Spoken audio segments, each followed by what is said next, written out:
किसी का वोट कटेगा नहीं तो ये जो फरमान जारी किया इलेक्शन कमीशन ने उसके खिलाफ में आप बोलिए, इलेक्शन कमीशन को बोलिए।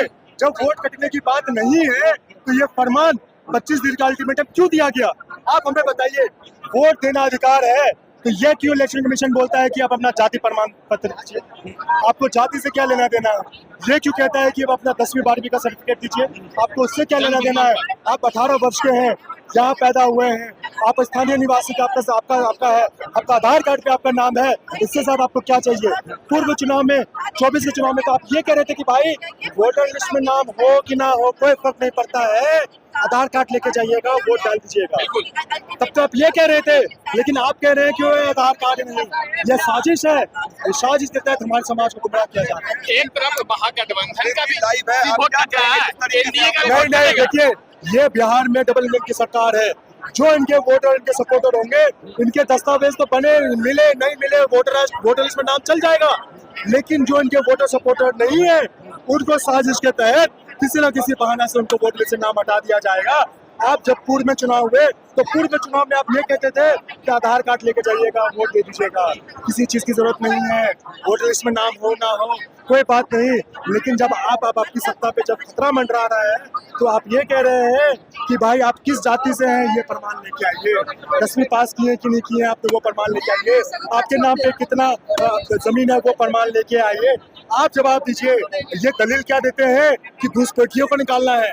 बिहार में 20 साल की सरकार आपकी है, 20 साल की सरकार एक व्यक्ति की है, तो आप ही जवाब दीजिए कि 20 साल से जो सरकार आप बना रहे हैं इन्हीं लोगों के वोट से बना रहे हैं। 2024 का जो चुनाव हुआ इन्हीं के वोट से आपने चुनाव लगा। तौर पर महागठबंधन को मजबूत करने के लिए आज आप भी सड़क पे उतर गए। हम जनता की आवाज को मजबूत करने के लिए यहाँ उतरे हैं।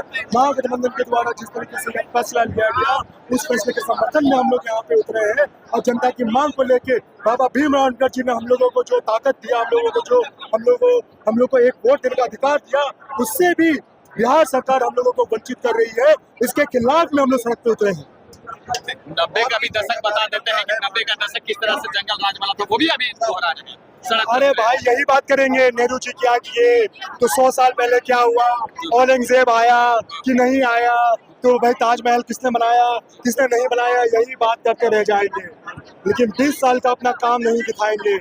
बिहार में पटना में राजधानी में दिन दहाड़े खेमराज की हत्या हो जाती है, इतने बड़े उद्योगपति की हत्या हो जाती है, इसके बारे में नहीं बोलेंगे।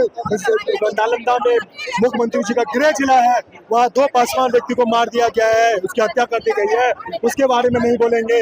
दिन दहाड़े चिराग भैया तो बोलते हैं दलितों को आरक्षण छोड़ देना चाहिए, आप उनसे क्या बात करिएगा? पिताजी का बदला न लिए, वो चिराग पासवान है कौन? वो नचनिया है, मुंबई से नाचते हुए आए हैं बिहार, बिहार से गए दिल्ली। जो पिताजी का बदला नहीं लिए एनडीए सरकार में रहते हुए, वो नेता का वैल्यू नहीं है, समझ जाइए। सिर्फ पुलिस और प्रशासन का आगे पीछे घुमाने के लिए वो सांसद है और मंत्री है।